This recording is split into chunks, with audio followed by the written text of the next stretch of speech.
Estamos hablando sobre la evicción. Vamos a hablar sobre los ejemplos más adelante, sobre los ejemplos de donación y otros.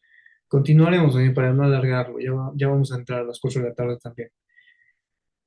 Con relación a las garantías de derechos contra la evicción, ¿no? Está hablando sobre la relación a la evicción manifiesta por la obligación puesta a cargo del vendedor.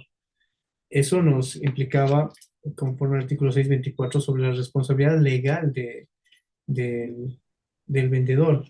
La responsabilidad legal del vendedor por evicción y por vicios de la cosa tiene lugar aunque no se haya expresado en el contrato. ¿Está bien? Si en el contrato no han fijado que la evicción sea directamente relacionada con una obligación por parte del vendedor, se tiene fijado en la ley y se debe cumplir ese efecto. Las partes pueden, sin embargo, aumentar o disminuir, suprimir esta responsabilidad conforme a disposiciones contenidas en la subsección presente, ¿no? Como la evicción total, la evicción parcial y otros, que los vamos a ver en el artículo 625 y artículo 626 del Código Civil. Eh, Cuando hablamos de este tipo de evicciones totales y parciales, nos está hablando el código sobre cuando el comprador sufre la evicción total de la cosa por efecto de derechos que tenía un tercero sobre ella. El vendedor queda obligado a resarcir el daño en la forma señalada conforme al artículo 596. El 596 nos habla sobre la resolución de la venta de la cosa ajena, cuando el comprador a tiempo de la venta ignoraba que la cosa era ajena, pero puede pedir la resolución del contrato a menos de que el vendedor antes de la demanda hubiese hecho adquirir la propiedad, es decir, que lo saneó antes de que conozca de la demanda. Si el incumplimiento de la obligación de procurar la propiedad es por culpa del vendedor, este queda obligado a resarcir el daño de la forma señalada en el artículo 344. Más si el incumplimiento no es dependiente de culpa del vendedor, este debe restituir al adquiriente el precio pagado cuando la cosa disminuye o el valor se deteriore, así como los gastos del contrato. Y tercero, el vendedor debe reembolsar además los gastos útiles y necesarios hechos en la cosa y si era de mala fe, aún los gastos hechos en las mejoras situadas. Entonces, cuando hablamos acerca de estas garantías y también el artículo 624 nos está hablando sobre una responsabilidad legal, cuando generamos también, dependiendo de la evicción total, ¿no? El vendedor debe además reembolsar al comprador los frutos que ha sido obligado de devolver por el tercero, así como también los gastos que ha hecho en el juicio de responsabilidad por evicción y las costas pagadas por el actor. Generando la idea inicial sobre la evicción, estamos hablando de algo que puede suscitarse por un tercero que no puedan establecer la titularidad de la cosa cuando ya se habría pactado, ¿no? Compra y venta, no puedes tú transferirlo porque justamente existe una problemática que la evicción está causando sobre un efecto de un tercero que está viniendo, interviniendo dentro de tu transferencia completa. Cuando vamos a hablar sobre la evicción parcial, si el comprador sufre de evicción solo parcial, se observa a lo dispuesto en el artículo 597, así como del segundo parágrafo del artículo anterior. Es decir, que el vendedor, además de reembolsar al comprador los frutos que haya sido obligado a devolver a un tercero, así como los gastos que haya hecho en el juicio de la evicción y las costas pagadas por el actor. Debe cumplir también con ese efecto cuando la evicción es parcial, ¿no? Es decir, parte de su responsabilidad. Sin embargo, el 597 de nuestro Código Civil nos está hablando sobre la venta de cosa parcialmente ajena.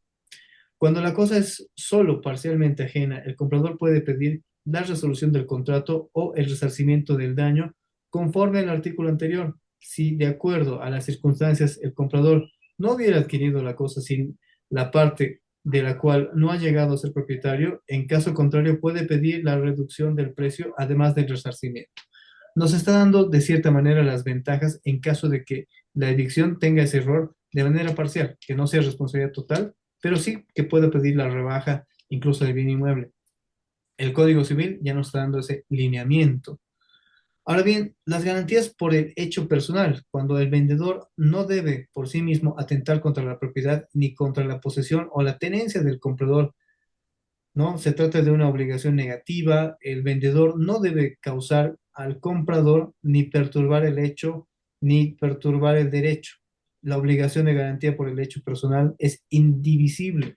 Es decir, cuando se pacta un contrato de compra y venta y el vendedor establece que también debe existir otros elementos, que no le voy a poder entregar el bien inmueble, deme un tiempo determinado la posesión, o quiere volver a ingresar al bien inmueble, o quiere volver a detentarlo, que está perturbando ese derecho y ese hecho que ya ha creado, primero, el contrato de compra y venta, y segundo, el perfeccionamiento de este mismo, que es la transferencia, se está generando allí que deba garantizar que, por más de que haya la evicción, que no va a existir otros elementos que no dejen que el contrato de compra y venta surta su efecto completamente.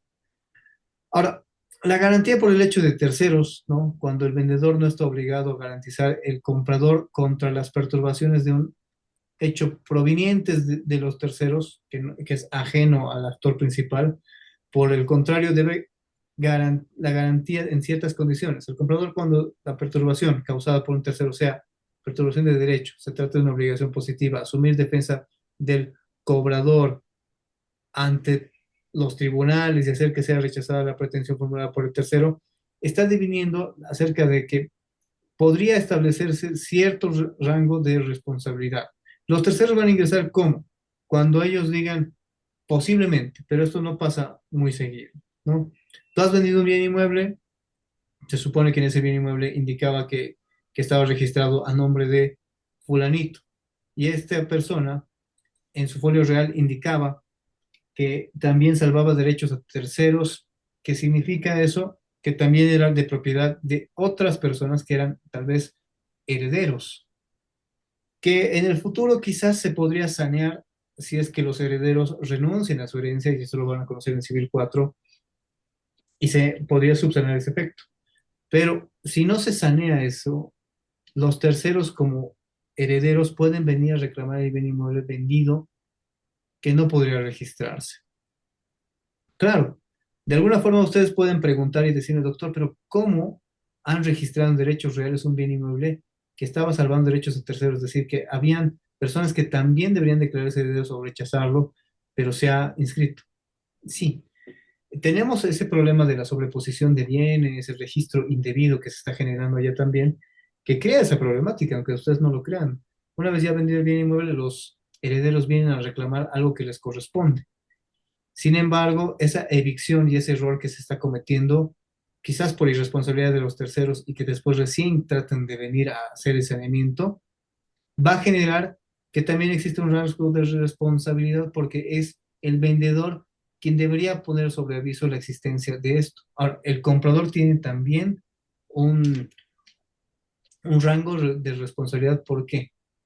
También tanto su abogado como el comprador y otros deben darle lectura pues al folio real y a otros elementos donde se sobre establezca que puede existir esta sobrevveniencia de problemas. El contrato no lo va a decir porque tal vez no lo han fijado. El folio real no les está advirtiendo, pero están salvando esos derechos a terceros, es decir, que están salvando que próximos herederos puedan venir a reclamar ese bien inmueble. Entonces, cuando se existe esa garantía por hecho de terceros, genera dichas responsabilidades compartidas de alguna forma, que pueden ser reclamadas también. Ahora, cuando hablamos de los requisitos para la garantía de la evicción, ¿no? El libro nos va a dar por lo menos tres actuaciones y tres requisitos. Uno, que el tercero intente una acción judicial, perturbación de derecho, no de hecho. La perturbación de hecho ya es cuando una persona ingresa, no te deja vivir y no sé si conocen este caso de Pampeño, ¿no? Él se ha comprado un bien inmueble y ¡pam! Se han entrado otras personas que supuestamente también eran dueños, supuestamente digo porque no tienen derecho propietario y a la fecha no lo están demostrando, ¿no? Y si no lo conocen, busquen en las redes sociales, en Facebook o en TikTok, el caso de Pampeño, que es una persona que ha comprado un bien inmueble, estaba construyendo y en media construcción, ¡pam!, se entraron las personas quienes antes vivían en el bien inmueble, pero que lamentablemente no tienen su derecho propietario porque habían entrado a un juicio y creo que uno de sus abogados, no sé si les dio mala información, pero tienen ese problema. No, esa es la perturbación de posesión de hecho. La perturbación de posesión de derecho y es cuando ya existe un proceso judicial, una demanda de mejor derecho propietario o tal vez una demanda donde el juez ha establecido que pueden ingresar al bien inmueble estas terceras personas o aquellas personas a las cuales se les ha transferido sus derechos. Inclusive existe también amparos constitucionales que permiten como una medida cautelar que aquellas personas que han sido vulnerados sus derechos ingresen como una medida cautelar, como una garantía, pero que posteriormente al amparo, si es que lo pierden o no les dan una tutela, perdón, o ellos van a tener que salir, porque simplemente es una garantía procesal, es una medida cautelar determinada por un juez constitucional. Eso, un requisito de garantía, que el tercero intente esa acción judicial, ¿no? No solamente demandas civiles o procesos penales. ¿Por qué? En un proceso penal, como un ejemplo que les puedo dar, puede ser el tema de una violencia familiar, ¿no? Donde la mujer indique, pero es mi bien inmueble porque lo han vendido y el fiscal puede otorgar medidas de protección conforme a la ley 1173, donde le diga, tiene que ingresar hasta que se resuelva el proceso penal para ver si ha habido, tal vez no solo violencia física o psicológica, van a vincularse también a investigar violencia patrimonial y violencia económica, ¿no? Quizás le haya restringido de la economía, de las ganancias de ese bien inmueble, quién sabe, porque se ha vendido y no le han dado su porcentaje en un bien ganancial que es 50-50, o quizás en una violencia patrimonial, tal vez era de la señora víctima el bien inmueble y tal vez el marido lo vendió y lo obligó a que firmara el documento de compra y venta, quién sabe, y hubo una violencia patrimonial, la limitó de su derecho patrimonial y perturbaron. Entonces, existen esas acciones judiciales, tanto constitucionales, civiles, penales, y hasta puede haber otras más, ¿no? Segundo requisito, se precisa que el comprador haya sido de buena fe en el momento del cambio de los consentimientos, es decir, que ignoraba en ese momento el riesgo de evicción, ignorancia que debe cumplirse o debe ser legítima, conforme al artículo 94 de nuestro Código Civil. Cuando citamos este articulado, nos están indicando allí, primero, estamos hablando de los frutos, ¿no? El poseedor de buena fe hace suyos los frutos naturales percibidos y en los civiles producidos hasta el día de la notificación legal con la demanda y solo está obligado a restituir los adquiridos con la posterioridad a la notificación, ¿no? ¿Qué significa? Que el tema de cuando existan frutos y otros elementos también van a ser exigidos, sin embargo, le pone una limitancia por el tema de la presentación de la demanda y su notificación. Cuando ya existe una demanda, por si acaso, ya todas las cuestiones de derecho que se están gozando en su momento fenecen, porque ya estamos entrando en una protección judicial. Ojo, ahí lo van a ver en su Código Civil y en otros libros de civil también. Por ejemplo, ya han llevado el libro uno, personas, derechos reales, obligaciones, y ahora estamos en contratos, y lo van a ver también en sus sesiones. Entonces, se denota la existencia de una buena fe del comprador cuando él desconoce algunos elementos que no había citado en el contrato y se tiene que comprobar ese desconocimiento. La mala fe se denota cuando el vendedor o el comprador ya conocían de actos futuros que iban a suscitarse porque él ya habría tomado conocimiento desde un inicio. Ojo, de ahí se verifica. Ahora, tercero, perturbación imputable al vendedor. Ejemplo, nos pone el libro, cuando el vendedor ha transferido el mismo bien a otra persona o ha hipotecado el derecho sobre la cosa, no haciendo conocer el comprador tal circunstancia.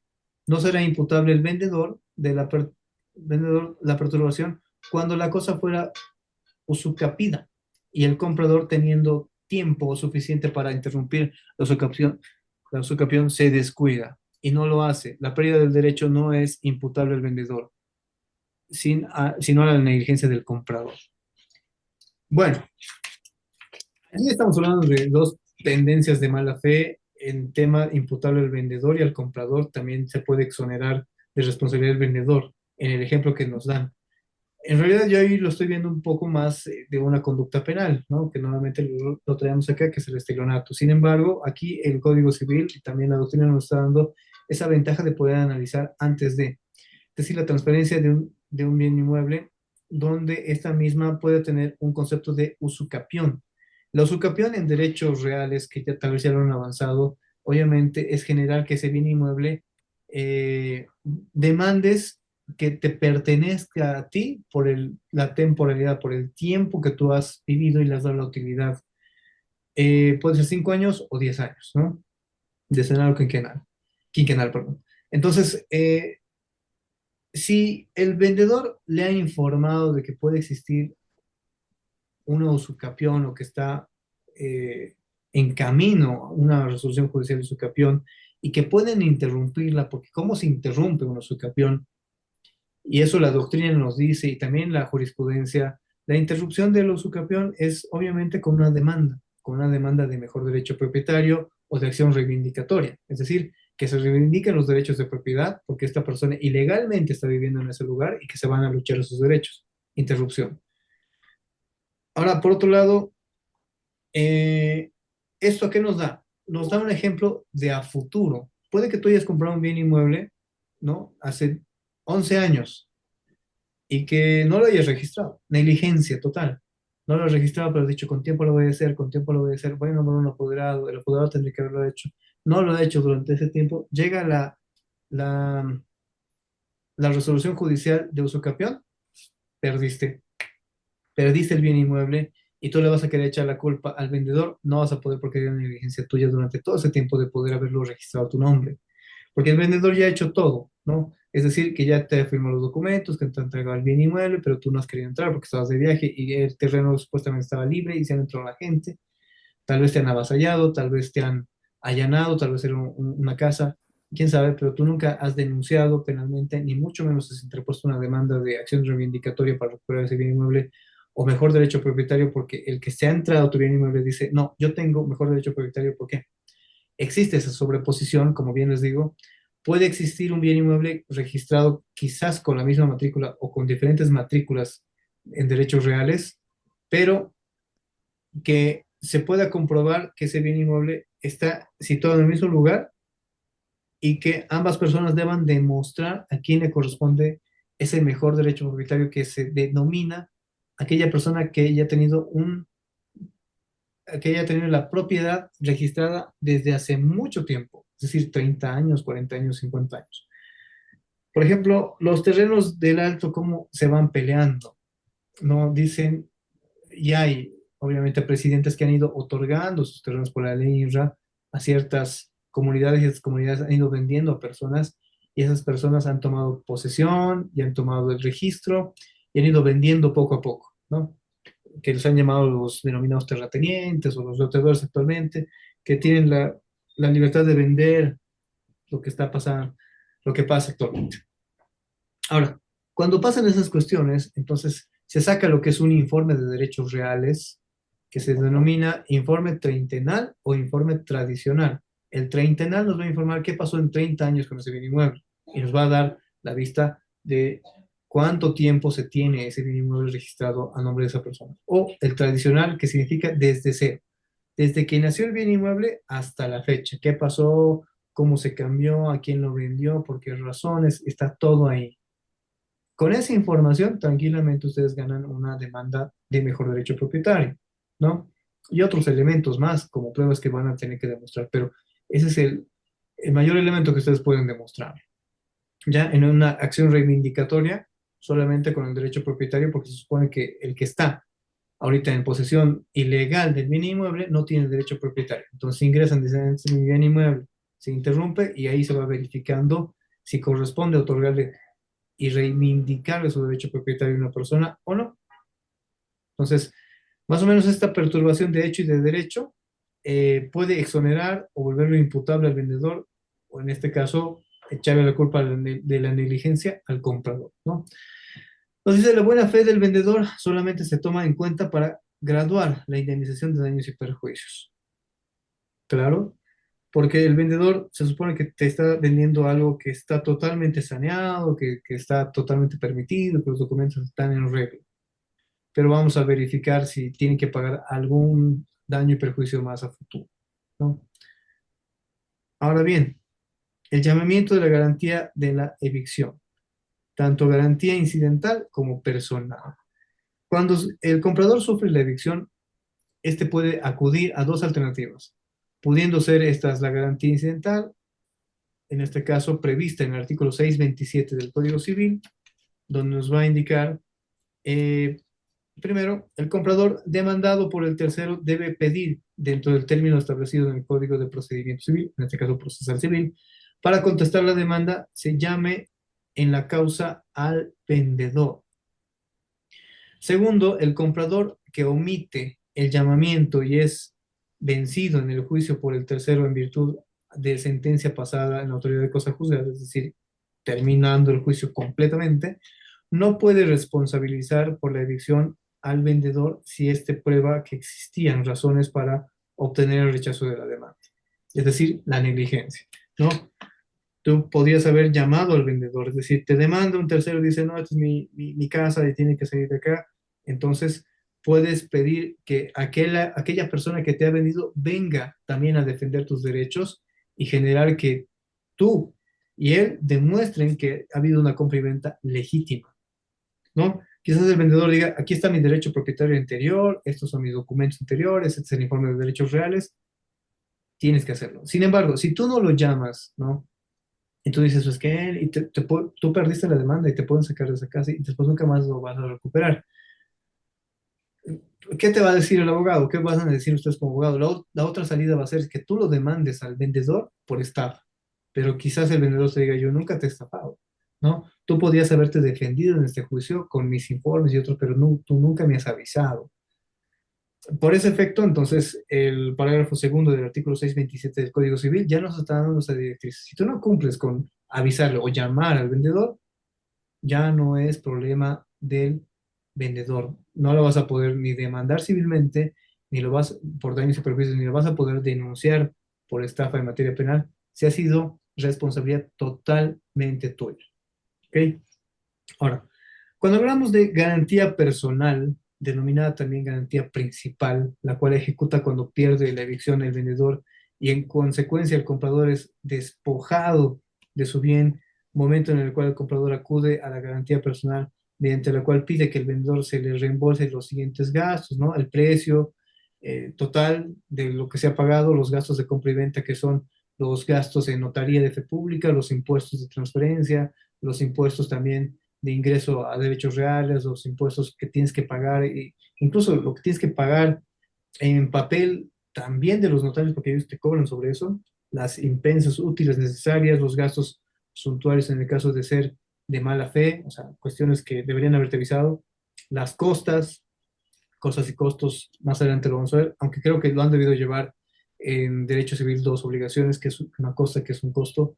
El sexto, que son los frutos que el comprador haya tenido que devolver al tercero que demostró el mejor derecho.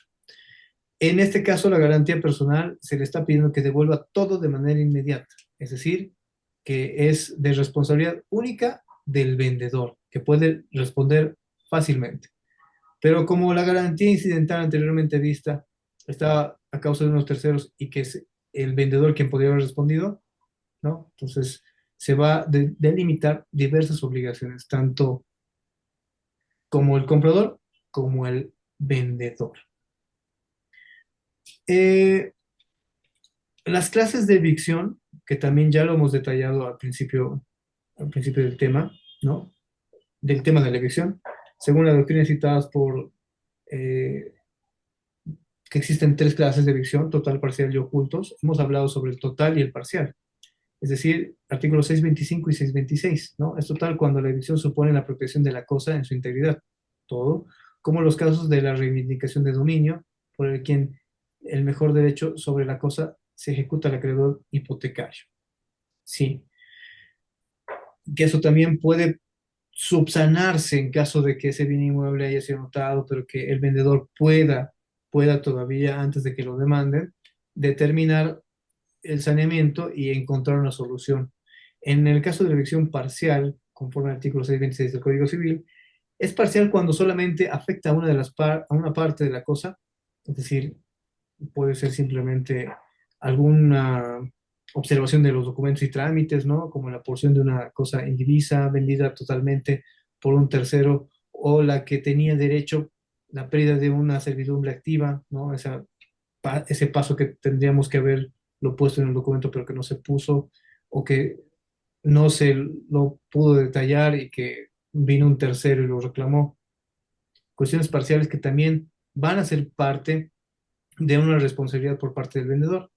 Ahora, el libro nos habla de gravámenes ocultos. A eso le vamos a hacer un análisis interesante. El descubrimiento de una carga o de un gravamen oculto no declarados por el vendedor en ese contrato de compra y venta es causa de la acción de saneamiento según todas las legislaciones y lo genera el artículo 1043, lo decía, no lo tengo ahorita, es el Código Civil abrogado, pero el código ha presidido por las razones desconocidas en el 1489 italiano, ¿no? Debiendo aclarar que ambas evicciones deben ser anteriormente a la transferencia. Para nosotros, con el tema de los gravámenes ocultos, estamos viendo que eso ya nosotros es una producción de mala fe. No se podría detallar la existencia de hipotecas, anotaciones preventivas y gravámenes ocultos, porque eso ya es netamente materia de derecho penal. Estamos hablando de que nadie podría ocultar dichos gravámenes. Estamos hablando de que tiene conocimiento y al tener conocimiento, porque es su bien inmueble, una persona sabe por qué se está grabando ese efecto, ¿no? Por ejemplo, tú tienes deudas con el municipio, se puede grabar tu bien inmueble, no has pagado impuestos una cierta temporada. Ahora, también puedes tener juicios civiles donde se te están iniciando y van a grabar también esto porque tienes deudas o tienes un proceso de estafa y que posiblemente recaigan en tus bienes, ¿no? Que claramente el proceso de estafa puede generar anotaciones preventivas en materia cautelar en efectos de medida cautelar de carácter real. Entonces, también en materia penal pueden venir a anotar. Y tú conoces esos efectos. Tú no puedes desconocer la ley, ¿no? Eso nos dice también varias legislaciones. En ese caso, cuando se habla de esos efectos de algo malicioso que se está ocultando, estamos recayendo directamente a una responsabilidad dirigida a lo que es el vendedor como ya una adecuación penal. No podemos negarlo. Ahora, el libro nos habla sobre un supuesto saneamiento por los vicios ocultos. Esta obligación consiste en que el vendedor deba responder por los defectos que tenga la cosa que le hagan impropia para su uso o disminuya su valor, regulados por el Código Civil, artículos 631 y 6 al 635, que también dicen red ibitorios o red ibid, ¿no? El saneamiento por los defectos ocultos reposa sobre el principio de buena fe. Si bien podemos vincular como bien lo decía anteriormente, como una actuación o como una adecuación penal en diversos delitos, que solamente voy a traer como ejemplo a lo que es el estelionato, puede sanearse, ¿no? Puede existir que ese supuesto vicio oculto que tú desconocías y que ha sido producto de un proceso penal. eh, En el proceso penal, de alguna forma, también existe la reparación del daño. Aquella persona que tú le has hecho daño y que inició un proceso penal y que ha recaído en tu bien como una garantía para que tú estés presente a lo largo del proceso penal, puedes generar, reparar ese daño y también generar un poquito de atenuación ante la responsabilidad penal o quizás dejar sin efecto la responsabilidad penal dependiendo del delito. Eso es otra cosa. Pero este saneamiento de servicio oculto tiene que ser de manera que genere no sé, la activación de un principio que es el de la buena fe. Es decir, que lo estás haciendo de manera correcta, que sí puedas demostrar que en realidad tú desconocías totalmente. ¿Por qué? En nuestra materia, bueno, por lo menos en la práctica jurídica en materia penal, pueden algunas personas de mala fe denunciarte y hacerte desconocer todo el proceso que conlleva. Cierto es que actualmente, posterior a la ley 1173, que lo van a ver en la materia de procesal penal, Se ha tratado ya de dejar sin efecto de ese tipo de desconocimientos. ¿Por qué? Actualmente ya se cuenta con una oficina gestora de procesos, que se supone que ellos tienen el contacto directo y relación directa e interoperación con CEGIP y CERESI, y CEGIP y CERESI ya conoce tus datos y sabe dónde estás viviendo, porque CERESI te dice dónde estás registrado ahora, por dónde vas a votar, y CEGIP y te dice también dónde estás viviendo actualmente. Entonces tienes que dar los datos correctos. Eso quiere decir que en temas de responsabilidad penal, actualmente ya no se debería desconocer una notificación de un proceso penal, porque ya tenemos ciudadanía digital también. Entonces ya cada uno conoce qué proceso le están realizando solo en materia penal. Ahora, puede que sea un proceso civil también, que haya sido quizás un poco vinculado erróneamente, tal vez por diversos temas. Si tú puedes comprobar la existencia de esos vicios ocultos, sí, efectivamente, pueden recaerse en que tú puedas sanear, puedes subsanar esos vicios ocultos. Ahora, nos están hablando también de este libro sobre la diferencia entre ese error sustancial y los vicios ocultos, que es muy diferente un error que tú puedes cometer o un vicio que está oculto durante un tiempo. El error sustancial se va a referir directamente a las cualidades constitutivas de la cosa, de modo que el comprador no compra la cosa, no cree comprar. Eh, Contrariamente, en el caso de los vicios ocultos, ¿no? Porque cuando las cualidades constitutivas de la cosa generen que tú desconocías, quizás por algún elemento, eh, que esa cosa podría ser modificada con el tiempo, que podría haber tenido un error oculto, dejando de lado lo que son las casas, bienes inmuebles, terrenos y vehículos, yéndonos, digamos, hacia, por ejemplo, tú vas a comprarte un cuadro que en otras legislaciones internacionales está protegido. En Bolivia, por los derechos de autor.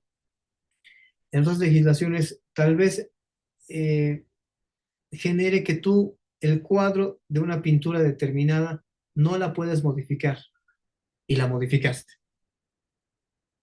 ¿no? Entonces, esa cualidad constitutiva de la cosa, al desconocer la modificación que tú le estás realizando y que ya le has causado un valor de depreciación sustancial, más adelante, cuando tú quieras vender eso, estás cometiendo tal vez ese error del cual en Bolivia a nosotros, más o menos en derechos de autor, si tú vas a modificar alguna pintura, mm, más allá de lo que es la depreciación del valor, no te va a tener más responsabilidades, ¿no? Más que tal vez si tú quieres apoderarte de la autoría de esa pintura, por decir, esta es una pintura A y yo le pongo dos, tres líneas y ahora es mi pintura.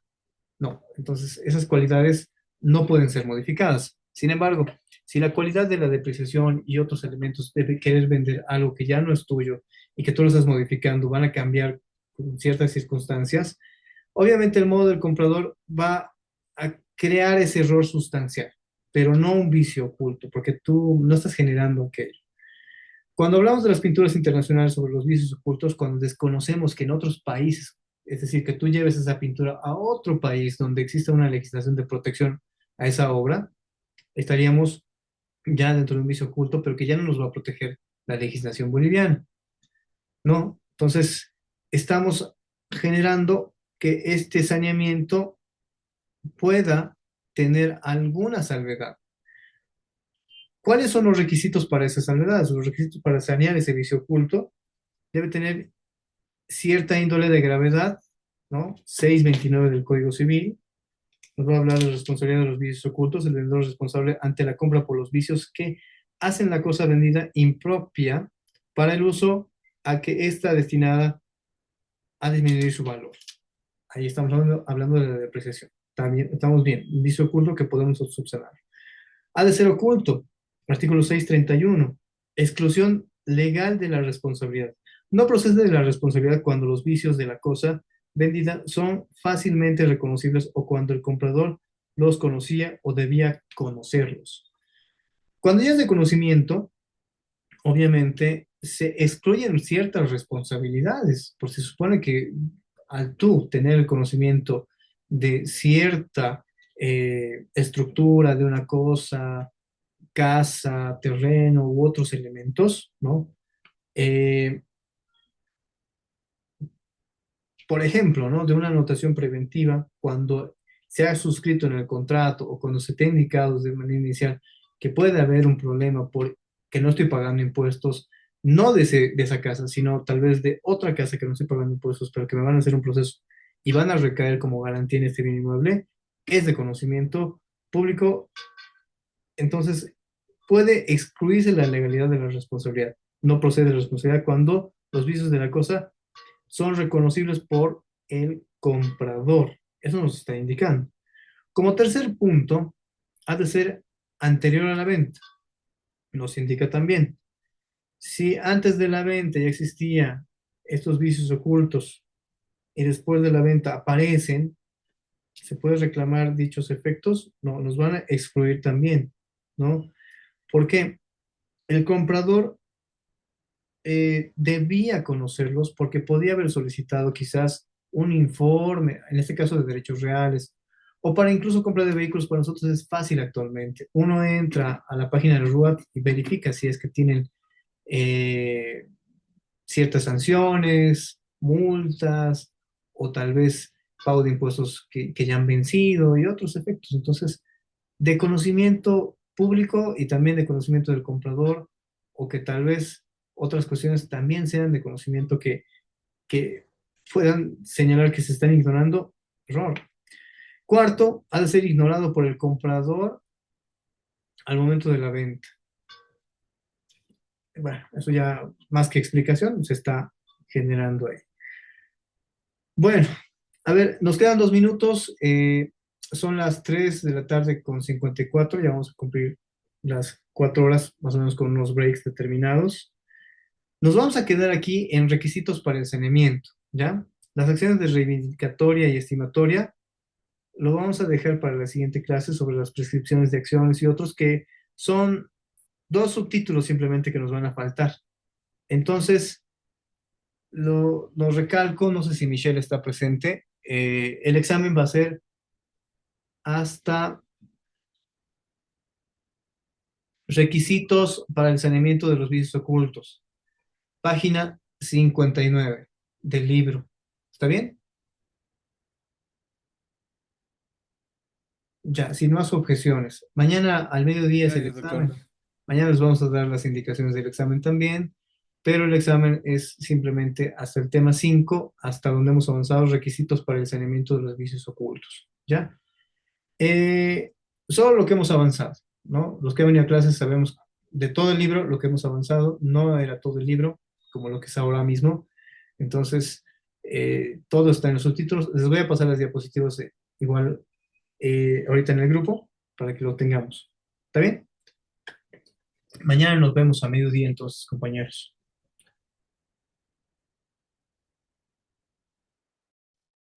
Está bien, doctor. Gracias, doctor. De nada. Y la clase también de hoy, ahorita lo voy a subir y yo creo que en una hora les voy a pasar los links en el grupo. O le paso a Michelle también, no hay problema. Doctor, disculpe, algunos compañeros estaban preguntando acerca de la asistencia, si iba a registrar igual al final o no. Ah, Me ya. preguntaron algunos Está compañeros. registrado, todos los que están ahorita, ya les saco el screenshot a todos los que están presentes en todas las clases.